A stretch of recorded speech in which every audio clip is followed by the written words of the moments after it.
Hello viewers, कैसे हैं आप सब। लेट्स डाइव इनटू फैंटेसी में आप सबका हार्दिक स्वागत है। आज आपके लिए लेके आई हूँ कोलकाता की मशहूर चैनल होइचोई की तरफ से काफ़ी ट्रेंड में चलने वाली एक बंगाली वेब सीरीज़ जिसका नाम है इंदुबाला भाटेर होटल। इस सीरीज़ में सबकी चहेती एक्ट्रेस शुभश्री गांगुली ने इंदुबाला के रोल निभाया है और इनका ये एक्टिंग काफ़ी तारीफ के काबिल है। ये सीरीज़ कल्लुल लाहिरी द्वारा लिखी गई एक किताब से है जो एक औरत यानी इंदुबाला के जीवन के ऊपर आधारित है। इसमें दिखाया गया है कैसे गरीबी और हजारों दुखों के पहाड़ तैर करके इंदुबाला अपनी मेहनत और किस्मत से एक होटल की मालकिन बन जाती है। ये सीरीज़ आपको काफ़ी इंस्पायर करने वाला है, तो चलिए देरी ना करके इस वेब सीरीज़ को शुरू करते हैं। यहाँ इंदुबाला की ज़िंदगी 3 हिस्सों पे दिखाया गया है। एक नाबालिग उम्र की इंदुबाला, एक शादीशुदा दर्द भरा जिंदगी और एक है वृद्धा इंदुबाला जो वर्तमान की जिंदगी है। शुरुआत पे दिखाया जाता है एक पुरानी रेडियो जो खराब हो चुकी है, वही चला के इंदुबाला कुछ एक सोच में डूबी हुई होती है। इंदुबाला अब काफ़ी बूढ़ी हो चुकी है। उनके कमरे के बाहर एक बूढ़ा आदमी दिखाया जाता है जो इंदुबाला से अगले दिन का बाजार का लिस्ट मांग रहा होता है। उस बूढ़े इंसान का नाम होता है धोना। धोना काका इंदुबाला के होटल पे तब से काम करते हैं जब से ये होटल शुरू ही हुआ था। पुरानी कुछ मीठी यादों में खोई हुई इंदुबाला ने जवाब दिया, मैं लिस्ट कल लिख के दूंगी तुझे, अभी सो जा, काफ़ी रात हो चुकी है। अगले दिन सुबह 6 बजे इंदुबाला को रोज़ की तरह दिन की शुरुआत करते हुए दिखाया जाता है। हर रोज़ सुबह लगभग 7 बजे से दोपहर की खाने की तैयारी इस होटल में की जाती है। हालांकि इस होटल में और भी 2-3 लोग इंदुबाला की मदद या पकवान बनाने के लिए रखा गया है, लेकिन ज़्यादातर पकवान इंदुबाला खुद अपने हाथों से बनाती है। देखा जाए तो आज इंदुबाला का ये होटल कोलकाता में इतना मशहूर सिर्फ और सिर्फ इंदुबाला के हाथों के कमाल के लिए था। उनके हाथों का बनाया हुआ साधारण भोजन भी काफ़ी स्वादिष्ट हो उठा करता था। दिखाया जाता है इसके अलावा भी कई सारे अचार के डिब्बे किचन पे रखा गया है जो इंदुबाला खुद ही बनाया करती थी।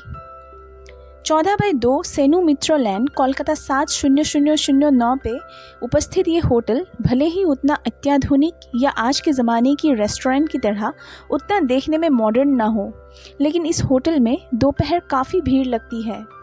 यहाँ पे आज एक नई लड़की आई है। इस लड़की का नाम है संचारी। संचारी अपने अंकल के घर रह के ही पढ़ाई कर रही थी। उसका कोलकाता के एक कॉलेज में नया एडमिशन हुआ है। संचारी इस होटल के बारे में काफ़ी तारीफ सुनी थी, इसलिए उसने भी मन बना लिया था इस होटल का खाने का स्वाद लेने और साथ ही इस होटल के ऊपर एक फूड ब्लॉग बनाने। संचारी होटल पे घुसते ही पहले होटल की मालकिन यानी इंदुबाला से मिलना चाहिए और इंदुबाला के साथ मुलाकात के बाद उसके यहाँ पे आने का सही कारण बताया। उस वक्त दोपहर खाने का समय लगभग ख़त्म हो चुका था और सभी कस्टमर्स जाने के बाद इंदुबाला अपने लिए खाने की तैयारी में लगी थी। तभी संचारी को आते देख इंदुबाला ने उसे भी लंच के लिए बोली और अपने हिस्से के खाने से ही उसे भी चावल और बैंगन का भरता प्यार से परोस के दिया। इंदुबाला कहीं भी और कभी भी उनके होटल में आने वाले ग्राहक को खाली मुंह या बिना खिलाए नहीं भेजती थी, और अगर कोई गरीब या भीख मांगने वाले लोग भी आए तो बिना पैसा लिए ही वैसे लोगों को खाना खिलाया करती थी इंदुबाला। काफ़ी सरल और साफ मन की औरत थी इंदुबाला। गरम गरम चावल और बैंगन का भरता काफ़ी खुशी से और तृप्ति से खा रही थी संचारी। बोल उठी, इतना सिंपल खाना भी खाने में इतना स्वादिष्ट हो सकता है, ये मैंने कभी सोचा ही नहीं था। संचारी ने इस होटल के मेनू पे एक फेमस बंगाली डिश देखा था जो है कोचू बाटा यानी तोड़ू की चटनी, जो बांग्लादेश और कोलकाता में काफ़ी लोकप्रिय है। इस आइटम को देख के संचारी ने इंदुबाला से जिद किया कि इस आइटम को अगले दिन मेनू पे रखे और वो कल भी वहाँ दोपहर लंच के लिए आने वाली है। कोचू बाटा का नाम सुन के इंदुबाला के चेहरे पे एक उदास भाव छा गया। बोलने लगी, यहाँ पे कोचू बाटा और नहीं बनता है, लेकिन संचारी को इसका स्वाद लेना था, इसीलिए अपने जिद पे अड़ी रही। सच में इंदुबाला के इस होटल पे और कोचूबाटा नहीं बनाया जाता, पर इसका कारण क्या है ये थोड़ी देर में ही हमें जानने को मिलेगा। संचारी के जाने के बाद धोना काका इंदुबाला से कहता है, माँ जी तूने बताया क्यों नहीं उस लड़की को कि हमारे होटल में और कोचूबाटा नहीं बनता है। लेकिन इंदुबाला कोई जवाब नहीं देती और कुछ यादों में खोई हुई दिखाई देते हैं।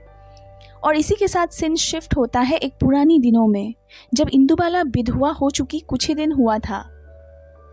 उन दिनों में इंदुबाला का कोई होटल नहीं था और ना ही हाथ में पैसा। बेहद दुख भरी जिंदगी थी इंदुबाला का उस वक्त। काफ़ी अभाव और परेशानी से भरा हुआ जिंदगी में 2 छोटे छोटे बच्चों के साथ जैसे तैसे गुजारा होता था इंदुबाला का। मृत्यु से पहले पति ने काफ़ी लोगों से पैसों का उधार लेके रखा था, जिसका कर्जा चुकाना अभी इंदुबाला के सर पे पड़ गया था। इंदुबाला की स्वामी एक चरित्रहीन और बेकार इंसान था, जिनके गुजरने के बाद लोग इंदुबाला को पैसों के लिए और भी परेशान करने लगे थे। 2 बच्चे के साथ कमरे में बंद चुपचाप रहने के अलावा इंदुबाला के पास और कोई चारा नहीं था। एक दिन इंदुबाला के घर के दरवाजे में एक काबुली इंसान और कुछ लोग कर्जा में दिया हुआ पैसा वापस लेने के लिए इंदुबाला को परेशान करने लगा। उसी वक्त उस घर पे मछली बेचने के लिए आई हुई लक्ष्मी के मदद से इंदुबाला बच गई थी। लक्ष्मी ने सभी इंसान को वहां से भगा दिया था। वही लक्ष्मी जिसके चलते आज इंदुबाला इस मुकाम तक पहुंची है। सभी को भगाने के बाद इंदुबाला से लक्ष्मी कहती है, माँ जी आज घर लौटते शाम हो जाएगा, सोच रही हूँ तेरे घर पे ही दोपहर खाना खा लेती हूँ। पेट में कुछ भी दाना नहीं पड़ेगा तो ये शरीर और नहीं चला पाऊंगी आज। ये कह के लक्ष्मी ने कुछ पैसा इंदुबाला के हाथ पे थमाया। दुखी मन से इंदुबाला बोली, पता है लक्ष्मी, मेरे बचपन के कोलापता गांव में जब कोई भी आते थे उसे बिना कुछ खिलाए कभी वापस भेजा नहीं जाता था। असल में इंदुबाला के मन में काफी दर्द और दुख भरा हुआ था। भले ही लक्ष्मी का इस घर में अक्सर आना जाना होता था, फिर भी लक्ष्मी को इंदुबाला ने ये जानने नहीं दिया था कि आज लक्ष्मी के दिए हुए पैसों से ही घर में कुछ खाना पकाने की क्षमता हुई है इंदुबाला का। कई दिन से इस घर के चूल्हा नहीं जला था। लक्ष्मी के जाने के बाद इंदुबाला अपने बड़े बेटे प्रदीप के हाथों कुछ पैसा देके बगल वाले दुकान से चावल लाने के लिए कहती है। साथ ही खुद घर के पीछे वाले बगीचे में जाके कद्दू के पत्ते लेके आती है। सरसों का चौक देके काफी अच्छे से कद्दू का साग पकाती है। लक्ष्मी को आसन बिछा के बैठाती है इंदुबाला। किसी को घर पे पहली बार भोजन कराया गया था उस दिन। अपने 2 बच्चे और लक्ष्मी के साथ बेहद तृप्ति और आनंद से खाना खाई थी इंदुबाला। खुद के हाथों से कई दिन बाद का बनाया हुआ वो दोपहर का खाना अमृत के समान था इंदुबाला के लिए।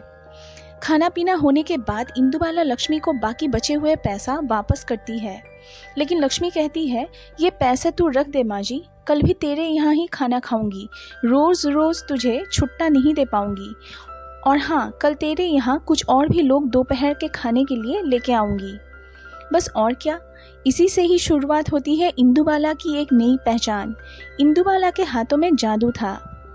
उसे बचपन से ही खाना पकाना बहुत ही पसंद था। गांव में ही अपना बचपन बिताने वाली इंदुबाला अपने दादी से कई तरह के बंगाल पकवान बनाने में माहिर थी। दादी ने इंदुबाला को बचपन में ही काफ़ी कुछ खाना पकाना सिखाया था। इंदुबाला का मायका हुआ करता था बांग्लादेश के खुलना डिस्ट्रिक्ट में बसे हुए कोलापता नाम की एक गांव में। वो था साल 1942। उस वक्त गांव में काफ़ी खुशहाली के दिन बिताती थी इंदुबाला। गांव में अच्छी खासी खेती होती थी, नदी तालाब में मछली भरी हुई होती थी। उस वक्त भारत बांग्लादेश में झमेला या बंटवारा नहीं हुआ था। लोगों की जिंदगी भी आरामदायक था उस गांव में।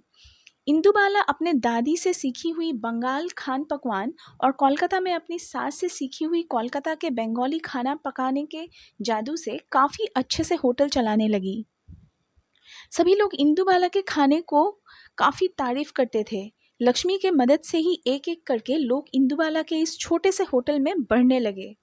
इंदुबाला के होटल में कई सारे आइटम जैसे कि मछली का भापा, मछली का झोल, चिकन करी, मटन से लेके बैगन का पकौड़ा, पापड़, चटनी आदि सब कुछ ही मिलता था। और लक्ष्मी अपने गांव से ताज़ी मछली लेके आया करती थी। सीन शिफ्ट होता है वर्तमान में। संचारी ने पिछले दिन कोचूबाटा बनाने रखने की काफ़ी जिद की थी। इंदुबाला उसके बातों को नज़रअंदाज नहीं कर पाई, इसीलिए सब्जी वाले से 2 बड़े बड़े तोड़ू खरीद के लाती है। कई सालों बाद आज फिर से इस होटल में कोचुबाटा हुआ है। लोग काफ़ी सारे आज आए हुए हैं, संचारी भी आई हुई है। कोचुबाटा का स्वाद पाके लोग वाह वाह करने लगे। संचारी इंदुबाला से बोली, दीदा माँ देखिए, आज आपके होटल में कोचुबाटा का नाम सुन के कितने लोग आए हैं। दोपहर के मेनू पे अगर आप हर दिन ये आइटम रखते हैं तो सोचिए कितना भीड़ लगेगा। संचारी का ये बात सुन के इंदुबाला को कुछ मीठी पुरानी यादें याद आ गया। सीन शिफ्ट होता है और उस दिन को दिखाया जाता है जब एक दिन खिलता हुआ धूप की सुबह लक्ष्मी एक बड़ा सा तोड़ू लेके आई थी। उस दिन इंदुबाला के होटल पे मौजूद लोग तोड़ू की चटनी यानी कोचुबाटा अगले दिन मेनू में रखने को कहा था इंदुबाला से। अगले दिन सुबह इंदुबाला उस तोड़ू को छोटे छोटे टुकड़े करके पीसती है। साथ में नारियल की गिरी, मिर्ची, नमक और गरम सरसों के तेल की फोड़न देके काफी जतन से कोचुबाटा बनाई थी। बाकी लोगों के साथ तोड़ू बाटा का स्वाद पाके लक्ष्मी ने भी इंदुबाला की तारीफ करते हुए कहा था, तूने इतना अच्छा खाना बनाना कहाँ से सीखी है रे माँ जी। उस दिन के बाद से ही कोचुबाटा इस होटल में हर दिन ही बनने लगा था। लेकिन बोलते हैं ना कि कुदरत का भी लोगों पे नजर लगता है, शायद यही नजर इंदुबाला की जिंदगी पे भी लगा था। अच्छे से चलने लगा था इंदुबाला का ये छोटा सा होटल, लेकिन कुदरत का भी शायद इससे जलन हो रहा था। एक दिन लक्ष्मी होटल के लिए मछली और कुछ साग पत्ती लेके रेल लाइन से आ रही थी। थोड़ी देर हो जाने के कारण लक्ष्मी हड़बड़ी में थी कि अचानक उसका एक पैर रेल लाइन के बीच जा फंसा। देखते ना देखते ही ट्रेन आके लक्ष्मी के ऊपर से चला गया। लक्ष्मी की तुरंत ही मौत हो जाती है। उसका शरीर भी 2 हिस्सों में कट गया था। ये दुखद खबर मिलने के बाद इंदुबाला का सर घूमने लगा था। ऐसा लग रहा था जैसे मानो इंदुबाला के सिर पे पहाड़ गिर पड़ा हो। लक्ष्मी के बिना इंदुबाला बिल्कुल अधूरी थी। मुर्दा घर में जाके लक्ष्मी को देख के आती है इंदुबाला। सारा क्रियाकर्म के बाद इंदुबाला घर लौट के आती है। रास्ते में लक्ष्मी के साथ बिताए हुए कुछ पल याद करती रही इंदुबाला। एक दिन तूफानी बारिश के मौसम में इंदुबाला जोर करके लक्ष्मी को अपने घर पे ही रह जाने को बोलती है। अपने एक सूखा कपड़ा पहनने को देती है लक्ष्मी को। उस दिन शाम को चाय पीते हुए दोनों ने अपनी निजी जिंदगी के बारे में कुछ बातें किए थे। लक्ष्मी बता रही थी उसके शादी से पहले का पहला प्यार और प्रेमी के बारे में। लक्ष्मी के पास बैठे इंदुबाला को भी अपने गांव और अपना पहला प्यार के बारे में याद आ रहा था उस दिन। इसके साथ ही सीन शिफ्ट होता है और दिखाया जाता है नाबालिग यानी किशोर काल की इंदुबाला को। बड़े से एक खेत के बीच में से हंसती मुस्कुराती और दौड़ लगाती छोटी इंदुबाला को दिखाया जाता है। उसके पीछे पीछे एक लड़का भी दौड़ता हुआ दिखाई देता है। उसका नाम होता है मोनीरूल, जो था इंदुबाला का सबसे चहीता दोस्त या प्रेमी। दोनों भले ही अलग अलग धर्म के थे, लेकिन दोनों ही एक दूसरे के बेहद करीब थे और बेहद ही प्यार करते थे एक दूसरे को। मोनीरूल इंदुबाला को बोला करता था कि वो इंदुबाला से ब्याह करके उसे बहुत खुश रखेगा। इंदुबाला जब लक्ष्मी की लाश को देखने गई हुई थी, उस वक्त एक वकील इंदुबाला के घर आए हुए थे। छोटा बेटा सुदीप के हाथों एक चिट्ठी थमा के बोलता है, आज ये दिन बहुत ही अच्छा है, तुम लोग केस जीत गए हो, अब से ये पूरा घर तुम्हारे मम्मी के नाम रजिस्टर्ड हुआ है। काफी दिनों से इस घर और जमीन को लेके विवाद चल रहा था। घर के ऊपर का मोहल्ले में कुछ लोग अनुचित तरीके से इंदुबाला के ससुर जी का ये घर दखल किया हुआ था। इंदुबाला के लौटते ही धोना काका और सुदीप अपने माँ को ये खुशखबरी देता है, पर इंदुबाला उस दिन काफी उदास और दुख में थी, क्योंकि ये खुशखबरी देने के लिए लक्ष्मी जो अब नहीं रही इस दुनिया में। इंदुबाला ने श्राद्ध देने के मन से धोना काका को बाजार से सब्जी, मछली और खास करके तोड़ू लाने को कहा। लक्ष्मी को तोड़ू बाटा बेहद पसंद था। रात को अच्छे से खाने की थाली सजा के इंदुबाला और धोना काका घर के छत पे रख के आते हैं। सच में लक्ष्मी की आत्मा आई थी उस रात। आंखों में आंसू लिए खाना खाई थी उस रात को। उस रात के बाद से इस होटल में कोचुबाटा हमेशा के लिए बंद हो गया था। सीन शिफ्ट होता है वर्तमान में। रात का खाना पीना होने के बाद बूढ़ी इंदुबाला सोने की तैयारी करती है। उसी वक्त दिखाया जाता है कि लक्ष्मी सामने बैठी हुई है। शारीरिक रूप से ना सही, लेकिन अभी भी इंदुबाला के लिए लक्ष्मी काल्पनिक रूप से जिंदा होती है, जो इंदुबाला से कहती है, माँ जी, तूने इतने सालों बाद आज फिर से कोचुबाटा बनाया। किसके लिए माँ जी? उस लड़की के लिए। ये सुन के इंदुबाला कहती है, मेरी जिंदगी से जिन लोगों को जाना था वो तो चला गया, अब उसका अभिमान कोचुबाटा पे निकालने से क्या फायदा। ये बात सुन काल्पनिक लक्ष्मी बोल उठी, कोई कहीं नहीं गया है माँ जी, तूने अपने दिल के दरवाजे को जोर से बंद करके रखा है, सब यहीं पे है तेरे पास। ये सुन के इंदुबाला चुप सी रह गई। इस बार सीन शिफ्ट होता है उस जमाने में जब इंदुबाला की नई नई शादी हुई थी। दरअसल इंदुबाला को बांग्लादेश से कहीं दूर कोलकाता में शादी देने का उसके घर वालों का बिल्कुल भी इच्छा नहीं था, और उस वक्त बांग्लादेश और कोलकाता के बंगाली लोगों के रहन सहन और तौर तरीके में ज़मीन आसमान का फ़र्क था, जो थोड़ा बहुत शायद अभी भी है। साल 1947 की बात है। तब हिंदू मुसलमान लोगों के बीच काफ़ी दरार आ चुका था। इंदुबाला को घर से उसको मोनीरूल के साथ मिलने झूलना बंद करने को कहा गया था, लेकिन इंदुबाला और मोनीरूल एक दूसरे से मिले बगैर नहीं रह पाते थे, इसलिए चोरी छुपे ही सही दोनों एक दूसरे से रोज़ मिला करते थे और ढेर सारा बातें एक दूसरे को बताया करते थे। एक दिन बहुत सोच समझकर इंदुबाला के पिता ने उसके लिए कोलकाता में शादी का रिश्ता ढूंढने चला गया, और कोलकाता से लौटते घर आने के बाद खबर इंदुबाला को दिया गया। इंदुबाला को उसके पिता ने बताया कि जो रिश्ता इंदुबाला के लिए ठीक करके आया है वो काफ़ी शरीफ लड़का है और शादी का जिंदगी उसका काफ़ी खुशहाल होगा। पिता ने कहा कि होने वाले दामाद का घर एकदम राजमहल जैसा है। इंदुबाला के पिता ना चाहते हुए भी इंदुबाला को दूर भेजने के लिए सोचा था।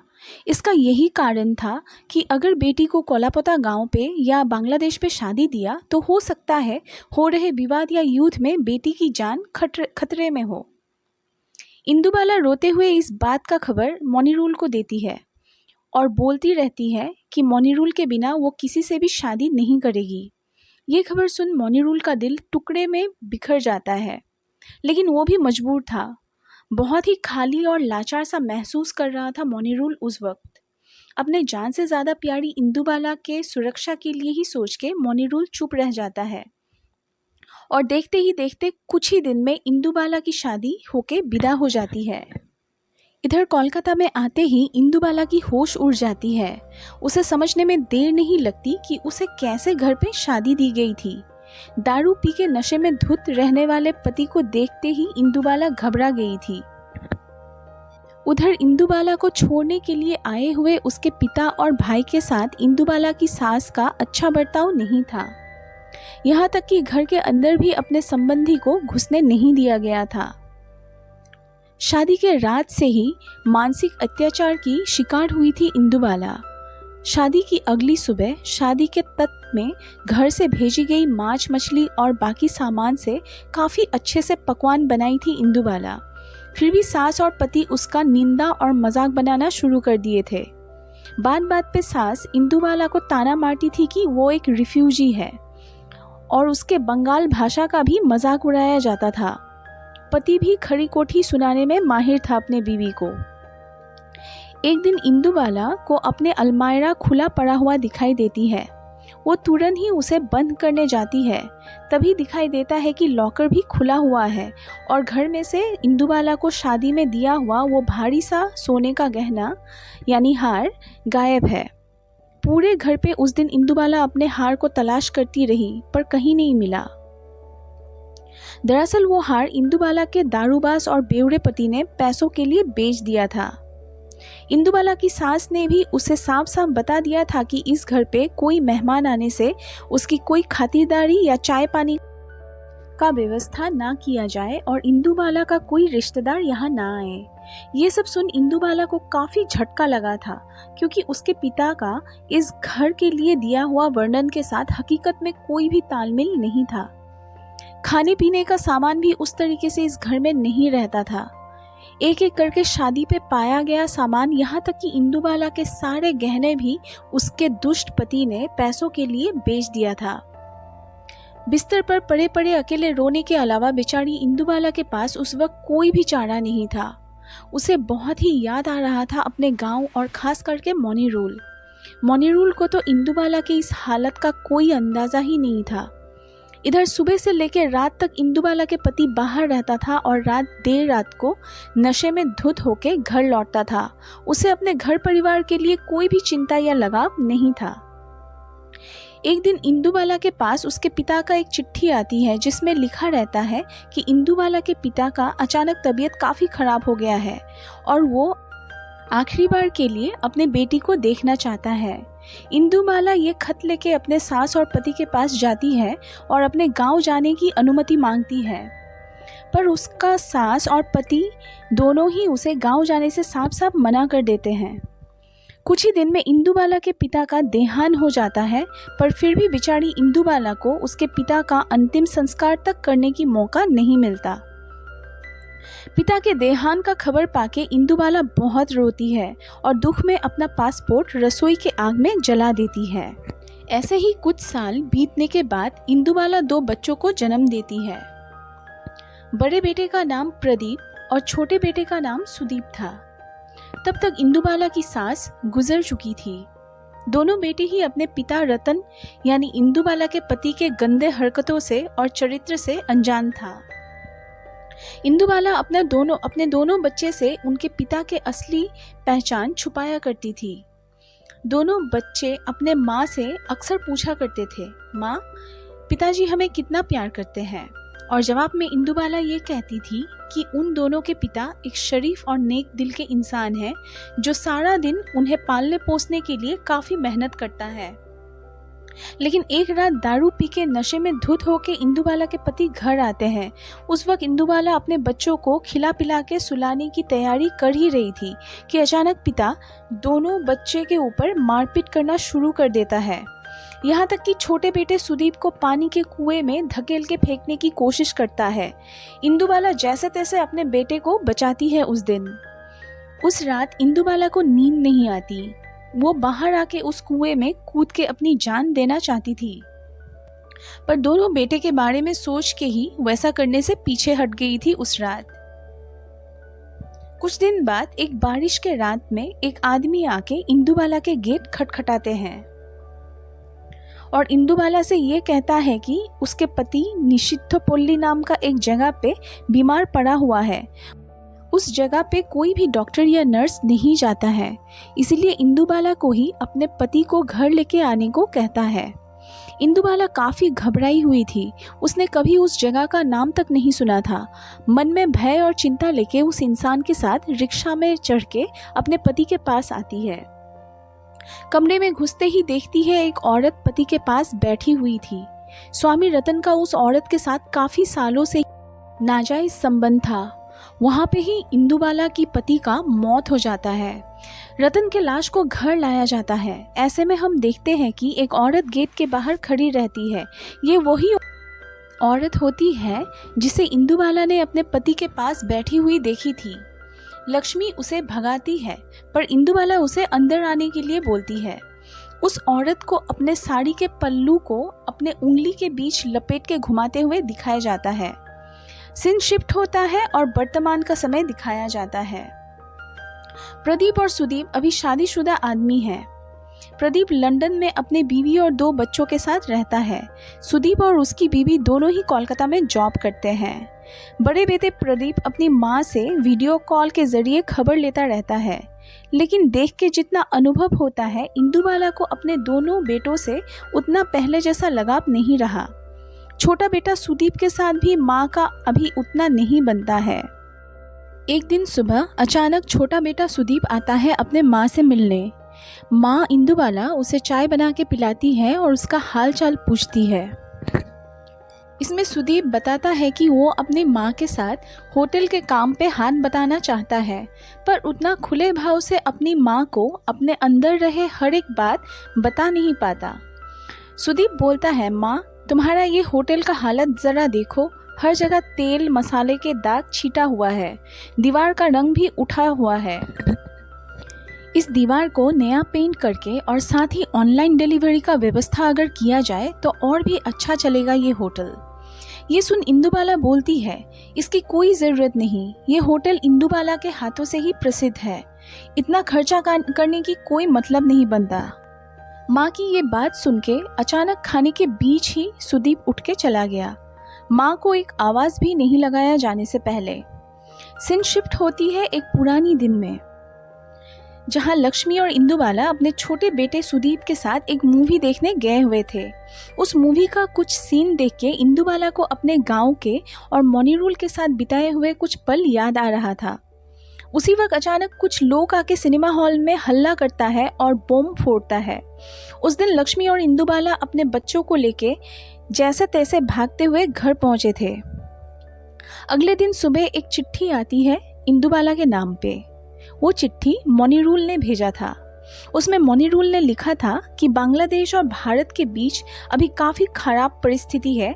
अभी मोनीरूल एक मुक्ति योद्धा यानी फ्रीडम फाइटर है जो देश की आज़ादी के लिए लड़ रहा है। कुछ दिन उसका कोलकाता में आकर रहने की बात है, इसलिए वो इंदुबाला से मिलने के लिए आना चाहता है। इतने सालों बाद पहली बार मोनीरूल का ये चिट्ठी पाके इंदुबाला के खुशी का ठिकाना नहीं रहता। मोनीरूल को अच्छे से अपने हाथों का बनाया खाना खिलाने के लिए उस दिन इंदुबाला ने धोना काका को अच्छे से बाजार करने को कहा और लक्ष्मी को ताज़ी और बड़ी मछली लाने बोला गया। लक्ष्मी वैसे ही मछली लाके देती है और बात बात पे उस दिन इंदुबाला को चिढ़ाती रहती है कि वो कौन है जिसके लिए इंदुबाला इतना कुछ आयोजन कर रही है। रात को सारा खाने का आयोजन करके और थाली सजा के इंदुबाला देर रात तक मोनीरूल के आने का इंतज़ार करती रहती है, पर नहीं आता मोनीरूल। अचानक आँख लग जाती है इंदुबाला का और सपने में देखती है मोनीरूल पास ही बैठा हुआ है। दोनों ही सपने में कई सारे बातें करते हैं। अचानक दरवाजे के खटखटाने की आवाज़ से इंदुबाला की नींद खुल जाती है।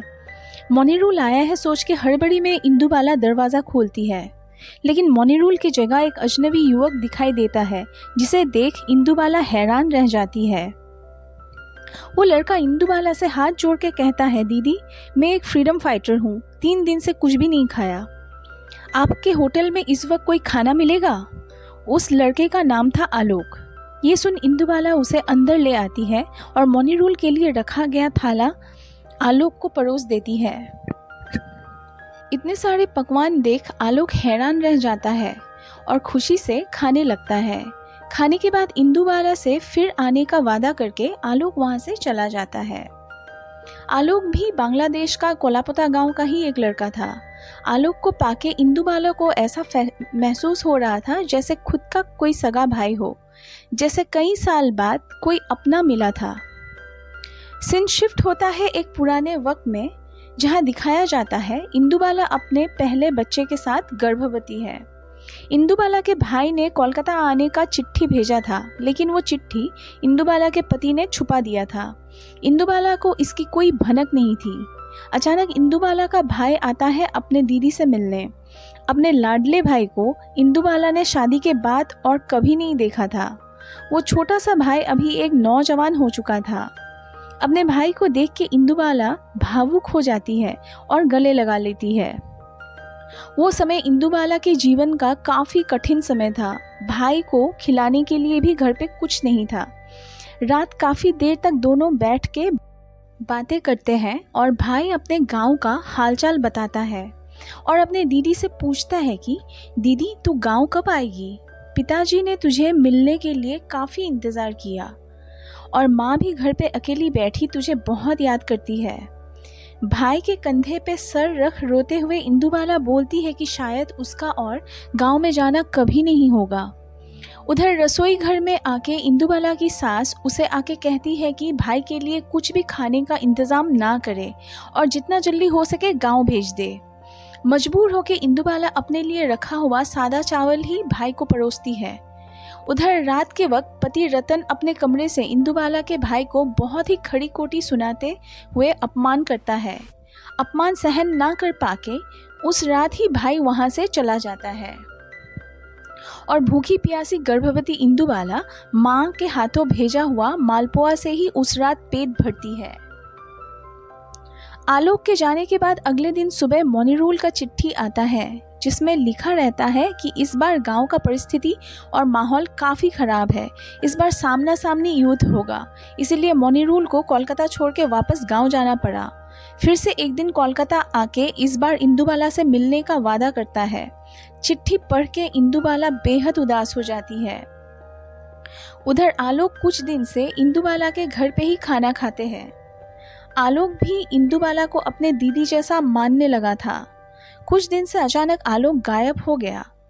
इंदुबाला को लगा शायद आलोक का भी मौत हो गया होगा, क्योंकि हर जगह अखबार और न्यूज़ में सिर्फ गोली और मृत्यु की ही खबर फैली हुई थी। कोलापता गांव की परिस्थिति भी बेहद खराब थी। इंदुबाला को खबर ही नहीं था कि अब तक मोनीरूल शहीद हो चुका है और इंदुबाला की माँ और भाई को भी दूसरे लोगों के साथ फांसी दे दी गई है, उसी जगह पे जहां एक समय इंदुबाला और मोनीरूल अपना खूबसूरत वक्त बिताया करते थे। अचानक एक रात इंदुबाला के अनुमान को गलत साबित करके आलोक घर आता है। उसे देख इंदुबाला के आंखों में आंसू आ जाती है। आलोक हंसते हुए कहता है, दीदी आपने सोचा होगा ना कि अब तक मैं मर गया हूँ। और इंदुबाला से कहता है शायद इस बार यही दोनों का आखिरी मुलाकात होगी। इंदुबाला जल्दी से खाना परोसती है मुंह बोले भाई आलोक के लिए, और जाते वक्त आलोक कुछ पोस्टर्स याद के तौर पे इंदुबाला के हाथ पे थमा देता है। सच में वही दोनों के आखिरी मुलाकात था। उसी रात पुलिस के हाथों आलोक की बेरहमी से मौत हो जाती है। सीन शिफ्ट होता है वर्तमान समय में। दिखाया जाता है बड़े बेटे प्रदीप अपने परिवार के साथ कोलकाता अपने माँ के घर आता है और साथ में सुदीप की पत्नी भी आती है। घर में खुशहाली का माहौल है। छोटे बेटे सुदीप को ना देख के इंदुबाला समझ जाती है कि माँ के ऊपर अभी तक अभिमान करके रूठा हुआ है सुदीप। वैसे में सुदीप की पत्नी अपनी सास इंदुबाला को बताती है कि असल में सुदीप कुछ महीने पहले ही अपने नौकरी छोड़ दिया है और उसे ये होटल अपनी माँ के साथ चलाने का इच्छा था, लेकिन माँ इंदुबाला को वो अपनी ये बात खुलकर नहीं बोल पा रहा था। बहू के मुंह से ये बात जानकर इंदुबाला अपने बेटे सुदीप को घर बुलाती है और धोना काका के सहायता से सुदीप को पकवान बनाने से लेकर हर एक होटल का काम सिखाती है। बचपन से ही सुदीप को अपने माँ की तरह खाना बनाना बहुत ही पसंद था और वो अपने माँ को छोटा मोटा रसोई का मदद भी करके देता था। कुछ ही दिन में सुदीप ने सब कुछ होटल का काम सीख लिया था और इसी के साथ बड़े बेटे प्रदीप भी अपने माँ को एक खुशखबरी देता है कि सभी मिलके बांग्लादेश घूमने जाएंगे और अपने माँ के मुंह से सुने हुए कोलापता गांव को भी देखेंगे। माँ के लिए प्रदीप ने पासपोर्ट भी रेडी कर लिया था। इंदुबाला के चेहरे में मुस्कान आ गया। इतने सालों में इंदुबाला कभी भी और अपने गांव को देखने की उम्मीद छोड़ दी थी, लेकिन आज वही सपना बड़े बेटे ने पूरा किया था। होटल का सारा काम सुदीप को समझा के इंदुबाला प्रदीप और उसके परिवार के साथ ट्रेन स्टेशन पहुंचती है। उनको छोड़ने धोना काका भी आते हैं। काफ़ी खुश थी इंदुबाला आज कई साल बाद। ट्रेन स्टेशन पर रुकता है और प्रदीप अपने माँ को हाथ पकड़ के उठाता है। तभी इंदुबाला को कुछ दिखाई देती है, जिसको देख इंदुबाला थम जाती है। नहीं जाती इंदुबाला, वापस घर लौट आती है अकेले। धोना काका उनको देख के चौंक जाता है और वापस लौटने के आने का कारण पूछता है, पर इंदुबाला कुछ भी नहीं बोलती। इंदुबाला देखती है कि होटल भी बंद पड़ा हुआ है और सुदीप भी घर पे नहीं है। तभी अचानक सुदीप घर घुसता है। सुदीप भी अपने पिता रतन की तरह दारू पी के नशे में धुत था। ये देख के इंदुबाला को काफ़ी गुस्सा आता है। सुदीप ने माँ के वापस आने का कारण पूछा तो इंदुबाला बोलती है, घर लौट के मैंने अच्छा ही किया। एक दिन मेरे नहीं रहने पे ही होटल ऐसे बंद पड़ा रह गया। अगर जिम्मेदारी लेने की तुम्हें तुम्हारी ताकत ही नहीं थी तो तुमने ये जिम्मेदारी लिया ही क्यों?